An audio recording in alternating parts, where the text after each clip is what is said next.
Assalamualaikum warahmatullahi wabarakatuh. Bagaimana kabar kalian hari ini? Sebelum kita mengawali kegiatan belajar hari ini, kita berdoa dulu yuk anak-anak. Semoga dalam kegiatan belajar hari ini bermanfaat bagi kita semua.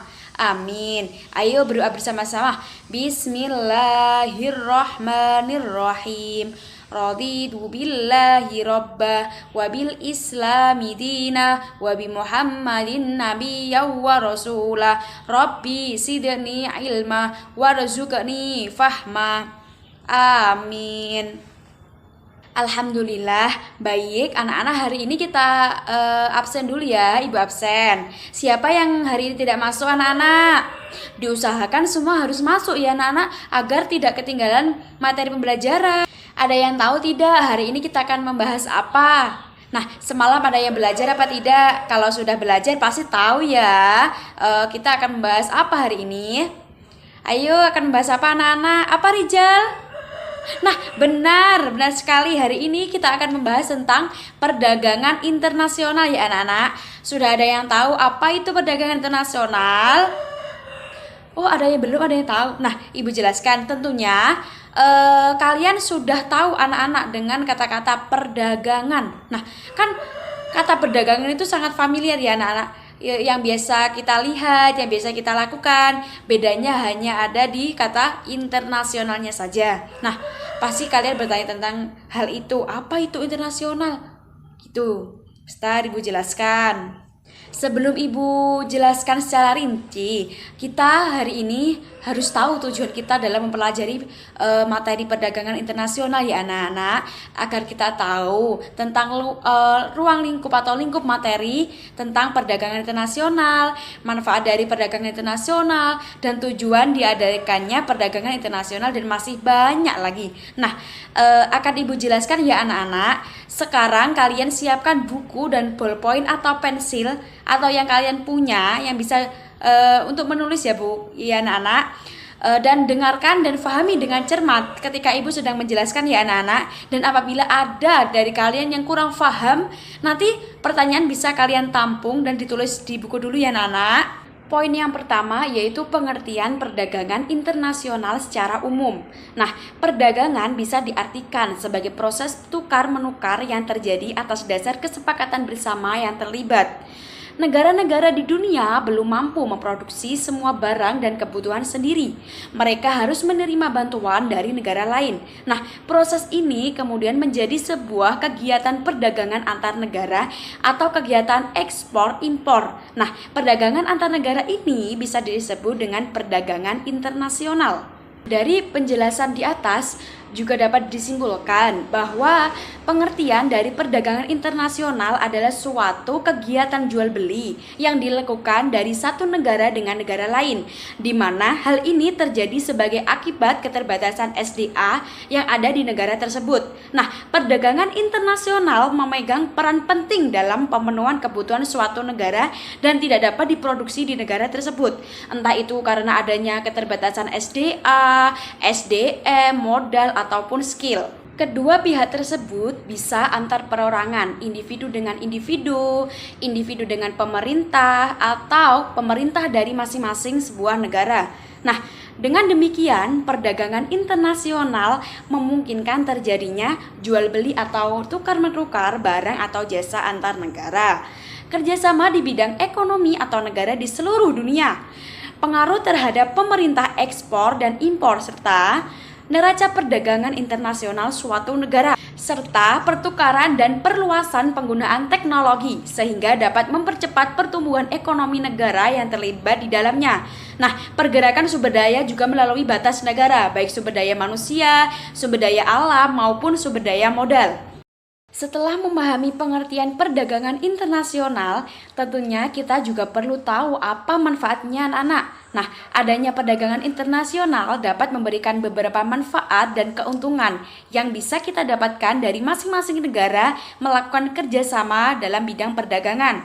Nah, perdagangan tersebut antara lain dapat memperoleh barang atau jasa yang tidak bisa dihasilkan sendiri karena adanya perbedaan sumber daya alam, kemampuan sumber daya manusia, teknologi, dan lainnya.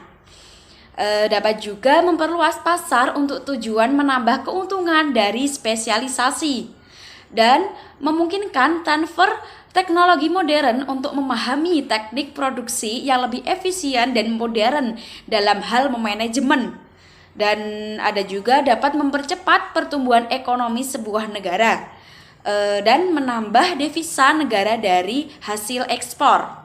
Serta perdagangan internasional juga dapat membuka lapangan pekerjaan dari sebuah negara dan juga dapat menjalin persahabatan dengan negara lain dan meningkatkan penyebaran sumber daya alam sebuah negara.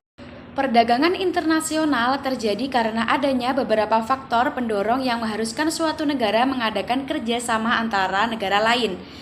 Karena setiap negara tidak dapat sepenuhnya memenuhi kebutuhan negaranya sendiri tanpa adanya sumber daya dari negara lain. Bisa dari kayak itu loh nak, bisa dari sumber daya alamnya, sumber daya manusia, pemodalan maupun dalam hal teknologi. Nah, mengacu pada pengertian perdagangan internasional tadi yang Ibu jelaskan, ada beberapa faktor yang mendorong timbulnya perdagangan internasional, antara lain yang pertama, adanya pasar bebas. Kebebasan ekonomi sudah mulai ditanamkan dalam perdagangan internasional. Siapa saja berhak meningkatkan dan memperluas pasarnya untuk menjual belikan produk lintas negara. Pasar bebas dibutuhkan untuk meningkatkan kerjasama antar negara yang berpeluang menambah pendapatan negara. Kebebasan ekonomi menjadi pemicu individu maupun kelompok untuk berlomba-lomba menambah pasar atau meningkatkan produksinya. Yang kedua, yaitu adanya perbedaan geografis. Nah, setiap negara memiliki keadaan geografis yang berbeda dengan negara lain yang menyebabkan perbedaan sumber daya yang dihasilkan. Sebagai contoh saja, dahulunya rempah-rempah hanya didapat di wilayah tropis seperti Indonesia, sehingga Indonesia menjadi pemasok rempah-rempah terbesar di beberapa negara barat. Nah, setiap negara tidak dapat memenuhi semua sumber daya yang dibutuhkan, sehingga perlu melakukan pertukaran dengan negara lain. Yang ketiga yaitu peningkatan perkembangan teknologi dan informasi. Nah, saat ini kan untuk melakukan interaksi dengan negara lain kan tidak perlu bertatap muka karena segala komunikasi sekarang bisa dilakukan dengan teknologi informasi berbasis internet. Nah, perkembangan digitalisasi dan peralatan komunikasi ini memicu setiap negara untuk meningkatkan produksinya untuk di pasar negara lain dengan asumsi bahwa di negara tidak dapat menyediakan barang atau jasa tersebut. Yang keempat yaitu perbedaan teknologi. Tidak hanya perbedaan sumber daya alamnya saja, namun perbedaan sumber daya manusia juga dapat menyebabkan perbedaan kemampuan dalam hal teknologi. Nah, perbedaan teknologi ini menyebabkan suatu negara yang hanya bisa menghasilkan barang mentah harus mengekspor ke negara lain untuk diolah dan diimpor kembali ke negaranya dengan harga yang mahal. Nah, begitu juga sebaliknya anak-anak. Ketika suatu negara hanya maju dalam teknologinya saja tanpa ada pemasok sumber daya alam, maka ia membutuhkan bantuan dari negara lain. Nah, inilah peran suatu bentuk perdagangan internasional yang saling menguntungkan. Yang kelima yaitu menghemat biaya. Nah, perdagangan internasional dinilai dapat menghasilkan pasar yang lebih luas dan pendapatan lebih banyak daripada jika hanya diproduksi dalam negeri saja. Nah, sehingga produksi dalam skala besar tentunya dapat menghemat biaya yang harus dikeluarkan untuk produksi. Ini ada tambahan ya anak-anak, belum Ibu cantumkan. Yang terakhir yaitu pemenuhan kebutuhan nasional. Nah, negara yang memproduksi suatu barang belum tentu dapat memenuhi kebutuhan nasional terhadap barang tersebut. Misalnya saja ketika kebutuhan masyarakat Indonesia terhadap beras. Indonesia merupakan negara penghasil beras, akan tetapi jumlah yang dihasilkan tidak mampu mencukupi kebutuhan masyarakat terhadap konsumsi beras secara nasional. Oleh karena itu, Indonesia juga mengimpor beras dari Thailand dan Vietnam. Selanjutnya, alat pembayaran perdagangan internasional. Alat perdagangan yang digunakan dalam perdagangan internasional tentunya berbeda dengan alat pembayaran perdagangan di dalam negeri. Perdagangan dalam negeri menggunakan mata uang kita sendiri sebagai alat pembayaran. Nah, perdagangan internasional menggunakan alat pembayaran yang dapat diterima secara internasional. Ketika saja kita mengetahui apabila ingin membeli barang di luar negeri, kita harus terlebih dahulu menukarkan mata uang kita dengan mata uang yang berlaku di luar negeri. Nah, dari kalian ada yang tanya, di mana sih Bu alat penukaran uang itu? Nah, di sini penukaran mata uang itu dapat dilakukan di bank atau di tempat penukaran uang ya anak-anak. Dan ada juga yang tanya, alat pembayaran yang dapat diterima internasional itu apa aja Bu? Nah, alat pembayaran itu bisa berupa mata uang asing, emas batangan, cek atau surat-surat berharga. Nah, di sini mata uang asing digunakan sebagai alat pembayaran perdagangan internasional, biasa disebut dengan valuta asing atau falas. Nah, mata uang asing ini lazim digunakan adalah dolar dari Amerika Serikat, yen dari Jepang, euro dari Eropa, dan pound sterling dari Inggris. Serta nilai mata uang suatu negara dengan negara lain tentunya berbeda-beda ya anak-anak. Perbandingan nilai mata uang suatu negara dengan negara lain dikenal dengan kurs valuta asing. Nah, ada dua macam nih kurs valuta asing, yaitu kurs valuta jual dan kurs valuta beli. Nah, Ibu jelaskan ya apa itu kurs jual dan kurs beli. Nah, kurs jual adalah harga yang digunakan ketika bank membeli valuta asing. Sedangkan kurs beli adalah harga yang digunakan ketika bank menjual valuta asing. Nah, kurs valuta asing ini bisa berubah-ubah anak-anak. Perubahan ini salah satunya disebabkan oleh peningkatan permintaan terhadap mata uang asing. Mungkin dari kalian bertanya-tanya, apa sih contohnya Bu? Nah, di sini saya beri contoh ya anak-anak. Misalnya saja ketika masyarakat Indonesia sangat membutuhkan produk-produk yang diimpor dari Amerika Serikat. Nah, hal ini menyebabkan meningkatnya permintaan terhadap produk tersebut yang berdampak pada meningkatnya permintaan mata uang dolar Amerika tentunya. Nah, meningkatnya permintaan terhadap dolar Amerika ini menyebabkan kursnya menjadi naik. Poin selanjutnya adalah cara pembayaran perdagangan internasional. Nah, pada tahu nggak sih gimana cara pembayarannya? Nah, dalam transaksi jual beli, tentunya kita harus membayar barang yang kita beli kepada penjual, dan penjual juga berhak menerima pembayaran tersebut. Begitu pula dalam perdagangan internasional anak-anak, pihak eksportir atau penjual berhak menerima pembayaran dari pihak importir atau pembeli. Nah, adanya perbedaan nilai mata uang dan jarak antar negara, maka mendorong pihak-pihak yang terlibat menemukan cara untuk mempermudah proses pembayaran. Nah, pada pengen tahu nggak nih gimana cara pembayarannya? Selanjutnya Ibu akan jelaskan ya. Cara pembayaran yang pertama yaitu pembayaran di muka anak-anak. Nah, pembayaran di muka ini adalah sistem pembayaran yang dilakukan importir dengan cara melakukan pembayaran terlebih dahulu sebelum barang dikirim oleh eksportir. Nah, mata uang yang digunakan dalam pembayaran ini tergantung pada kesepakatan ya anak-anak. Bisa menggunakan mata uang negara eksportir juga maupun mata uang negara importir. Selanjutnya bisa pembayaran kemudian. Nah, pembayaran kemudian ini adalah sistem pembayaran yang dilakukan setelah importir menerima barang dari eksportir ya anak-anak. Sistem pembayaran ini dilakukan apabila terdapat kepercayaan antara eksportir dan importir. Ada kepastian barang dan dokumen kelengkapan barang yang akan diterima importir, serta ada kepastian hukum tentang transaksi serta kepastian hukum pembayaran. Selanjutnya ada cara pembayaran konsinyasi ya anak-anak. Nah, apa sih konsinyasi ini? Nah, suatu cara pengiriman barang-barang ekspor yang bersifat titipan ya anak-anak untuk dipasarkan oleh importir dengan kesepakatan harga tertentu. Pembayaran baru oleh pihak yang dititipi jika barang telah terjual. Nah, cara pembayaran konsinyasi ini juga memiliki kelemahan loh. Apa itu? Nah, pemilik barang tidak dapat menentukan waktu penerimaan pembayaran karena harus menunggu barang laku terjual. Cara pembayaran dengan wesel ya anak-anak. Nah, wesel atau surat utang bank. Nah, merupakan dokumen yang memuat pengakuan bank untuk pembayaran sejumlah uang yang tertera di atas wesel tersebut kepada pihak yang tertentu atau membawa wesel tersebut. Nah, dengan demikian, pihak importir harus membayar barang yang dibelinya dengan cara menyetorkan sejumlah uang kepada bank yang ditunjuk eksportir untuk mengeluarkan wesel tersebut. Selanjutnya, cara pembayaran dengan surat kredit ya anak-anak. Loh Bu, kok ada ya cara pembayaran dengan surat kredit? Ada tuh anak-anak. Nah, bentar Ibu jelaskan ya. Surat kredit ini termasuk surat kuasa oleh bank pada bank atau pihak lain untuk membayar sesuai dengan persyaratan yang disebutkan oleh surat tersebut.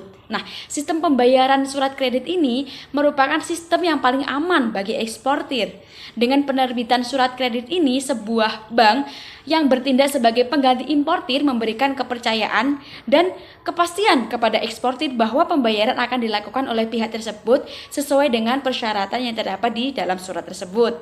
Nah, sudah paham atau belum? Selanjutnya, cara pembayaran menggunakan emas ya anak-anak. Nah, pembayaran dengan emas ini dilakukan oleh importir dengan pengiriman sejumlah emas yang setara dengan nilai barang yang dibelinya kepada eksportir. Nah, pembayaran menggunakan emas ini harus mendapat izin dari pemerintah ya anak-anak. Kalau seenaknya saja tentu akan mendapat hukuman atau denda. Nah, selanjutnya atau yang bisa dikatakan terakhir dalam PPT Ibu, ada pembayaran dengan kompensasi pribadi. Nah, pasti kalian penasaran nih apa itu? Nah, kompensasi pribadi ini akan melibatkan beberapa pihak anak-anak, baik yang ada di negara importir atau di negara eksportir. Nah, pembayaran dengan kompensasi pribadi ini dilakukan dengan tukar-menukar uang piutang yang dimiliki oleh importir dan eksportir. Selanjutnya yaitu jenis-jenis perdagangan internasional ya anak-anak. Yang pertama yaitu impor dan ekspor. Nah, bentuk perdagangan impor dan ekspor ini yang paling sering dilakukan anak-anak. Ada dua cara untuk melakukan ekspor, yaitu ekspor biasa atau melalui ketentuan yang berlaku dan ekspor tanpa surat kredit atau boleh dikirim melalui izin Departemen Perdagangan. Nah, selanjutnya ada barter anak-anak. Nah, pasti kalian tahu lah apa sih pengertian dari barter? Nah, barter ini adalah sebuah pertukaran barang dengan barang yang masih sering dilakukan dalam perdagangan internasional. Nah, ada jenis-jenis barter di sini yaitu direct barter, switch barter, counter posted, dan buyback barter. Selanjutnya ada pack deal ya anak-anak, sebuah perdagangan yang dilakukan melalui perjanjian dagang dengan negara lain. Nah, yang terakhir di slide PPT Ibu ada border crossing, yaitu perdagangan yang timbul dari dua negara yang saling berdekatan untuk memudahkan penduduknya saling bertransaksi. Nah, perdagangan internasional menjadi agenda yang penting dari suatu negara, bukan hanya sekedar keuntungan komersial saja anak-anak, namun juga dari segi kerjasama antar negara. Selanjutnya ada hambatan perdagangan internasional ya. Nah, kegiatan perdagangan internasional pada prakteknya tidak selalu berjalan secara lancar anak-anak. Pasti ada beberapa hambatan yang mempengaruhi kegiatan tersebut. Nah, beberapa hambatan dalam perdagangan internasional yang pertama adalah perbedaan nilai mata uang. Loh, kok bisa Bu perbedaan? Ya jelas dengan anak, adanya perbedaan nilai mata uang antara negara eksportir dan importir membuat transaksi tidak dapat dilakukan secara cepat karena ada penyesuaian alat pembayaran yang digunakan. Nah, dari sini sudah paham atau belum? Hambatan selanjutnya ada pemberlakuannya kebijakan perdagangan oleh pemerintah. Nah, pemberlakuan kebijakan perdagangan oleh pemerintah ini, suatu negara dapat menghambat kegiatan perdagangan internasional. Contohnya apa sih Bu? Nah, contohnya ketika kebijakan larangan impor produk tertentu atau pengenaan bea masuk yang tinggi. Nah, pemberlakuan kebijakan perdagangan internasional ini tersebut bertujuan untuk melindungi produk dalam negeri suatu negara. Selanjutnya, penghambatnya ada kebijakan lembaga ekonomi internasional yang mementingkan negara anggotanya.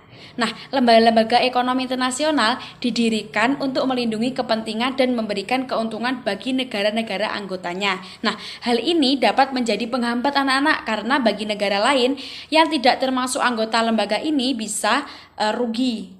Selanjutnya ada konflik dan peperangan ya anak-anak. Loh Bu, ternyata negara bisa perang ya Bu? Bisa anak-anak. Nah, saya jelaskan ya. Konflik atau peperangan yang terjadi di suatu negara membuat keadaan menjadi tidak aman anak-anak. Karena keadaan ini membuat perdagangan internasional khususnya bagi negara yang sedang mengalami konflik atau beberapa peperangan yang sulit dilakukan. Selanjutnya ada kebijakan perdagangan internasional ya anak-anak. Nah, seiring dengan perkembangannya perdagangan internasional, negara akan mengalami keadaan yang kurang menguntungkan bagi perekonomian dalam negeri, disebabkan karena kurang mampu bersaing dengan negara lain. Nah, oleh karena itu negara perlu mengeluarkan kebijakan untuk melindungi perekonomian negara. Nah, kalian pada penasaran nggak sih apa aja kebijakan dari perdagangan internasional? Yang pertama, kebijakan penetapan tarif ya anak-anak. Nah, tarif sendiri adalah pajak yang dikenakan atas barang-barang yang melewati batas suatu negara. Nah, tujuan diadakannya tarif adalah untuk mengisi kas negara dan melindungi industri dari negeri. Nah, jenis-jenis tarif diantaranya ada tarif ekspor, tarif transito, dan tarif. Nah, tarif ekspor ini dikenakan terhadap barang yang diekspor ke negara lain. Nah, tarif transito ini dikenakan terhadap barang yang melintasi wilayah suatu negara dengan ketentuan barang tersebut tujuan akhirnya adalah negara lain. Nah, tarif impor sendiri dikenakan terhadap barang-barang yang diimpor dari negara lain. Nah, ada yang ditanyakan? Kalau ada nanti di akhir pertemuan ya anak-anak. Selanjutnya ada kebijakan kuota impor. Nah, kuota impor ini merupakan suatu kebijakan untuk membatasi jumlah barang impor yang masuk ke dalam negeri. Nah, dibatasinya jumlah produk impor ini mengakibatkan harga barang impor tetap mahal dan produk dalam negeri dapat bersaing dan laku di pasaran. Selanjutnya ada kebijakan larangan impor ekspor ya anak-anak. Nah, larangan ekspor adalah kebijakan pemerintah yang melarang barang dan jasa yang dijual keluar melewati batas negara karena alasan-alasan tertentu. Nah, kalian penasaran apa sih contohnya, Bu? Nah, contohnya adalah seperti pelarangan ekspor kulit binatang melata dan tumbuh-tumbuhan yang dilindungi. Adapun larangan impor adalah kebijakan perdagangan internasional yang melarang secara mutlak impor komoditas tertentu karena alasan tertentu juga. Misalnya saja Indonesia memberlakukan kebijakan pelarangan impor beberapa jenis plastik bekas. Selanjutnya kebijakan subsidi. Nah, pasti kalian pada tahu ya anak-anak, apa sih subsidi karena sudah kayak pernyataannya sudah global yang semua tahu. Nah, subsidi ini adalah bantuan yang diberikan pemerintah kepada produsen dalam negeri agar dapat menjual barang lebih murah sehingga dapat bersaing dengan barang impor. Dengan adanya subsidi ini, biaya produk suatu produk menjadi murah hingga harga jualnya menjadi lebih murah daripada produk impor. Nah, subsidi ini biasanya diberikan pemerintah dalam bentuk modal, keahlian, mesin-mesin, peralatan, keringanan pajak, pengembalian pajak, fasilitas kredit, dan subsidi harga. Dan masih banyak lagi. Selanjutnya kebijakan premi anak-anak. Nah, premi ini adalah pemberian dana atau dalam bentuk uang kepada produsen yang berhasil mencapai target produksi seperti yang ditentukan oleh pemerintah. Adanya premi ini dan subsidi mendorong produsen dalam negeri untuk terus meningkatkan hasil produksi dengan harga jual yang terjangkau. Selanjutnya ada dumping. Nah, dumping ini kebijakan yang menetapkan harga jual di luar negeri lebih murah anak-anak dibanding dengan harga di dalam negeri. Nah, kebijakan ini bertujuan untuk meningkatkan daya saing produk yang menguasai pasaran di luar negeri. Selanjutnya yang terakhir itu ada devaluasi anak-anak. Nah, devaluasi ini kebijakan pemerintah untuk menurunkan nilai mata uang dalam negeri dalam bentuk rupiah ya anak-anak biasanya terhadap mata uang asing. Kebijakan devaluasi ini membuat harga barang yang diekspor ke luar negeri menjadi lebih murah jika diukur dengan mata uang asing dengan tujuan meningkatkan daya beli di pasar internasional. Itu tadi penjelasan dari Ibu. Nah, sekarang Ibu mau tanya, kalian masih ingat gak nak kelompok-kelompok yang sudah Ibu buat pada minggu lalu ketika perkenalan? Masih kan dituliskan? Nah, benar, betul. Anak-anak, berhubung waktunya hampir habis, kita sambung di pertemuan minggu depan ya. Jangan lupa membaca materi di LKS tentang perdagangan internasional dari penjelasan Ibu tadi. Dan bagi anak-anak yang mempunyai pertanyaan bisa ditanyakan minggu depan ya, akan Ibu jawab juga. Dan untuk materi impor dan ekspor untuk minggu depan jangan lupa ya anak-anak dibaca, dipelajari. Dan minggu depan Ibu akan kasih beberapa pertanyaan pada beberapa kelompok. Siapa yang bisa menjawab dengan cepat dan tepat akan Ibu kasih reward ya. Makanya belajar ya. Sebelum kita akhiri kegiatan pembelajaran hari ini, pesan moral yang bisa kita ambil terkait materi tadi bahwa dengan adanya perdagangan internasional, secara tidak langsung kita sama-sama membantu dan menguntungkan negara lain ya, terutama negara kita juga. Terus adanya persahabatan antar negara dan masih banyak lagi ya anak-anak. Kita akhiri pembelajaran hari ini, semoga bermanfaat untuk kita semua. Mari berdoa bersama-sama ya anak-anak. Bismillahirrahmanirrahim. Subhanakallahumma wa bihamdika asyhadu an la ilaha illa anta astaghfiruka wa atubu ilaik. Ibu akhiri, wassalamualaikum warahmatullahi wabarakatuh.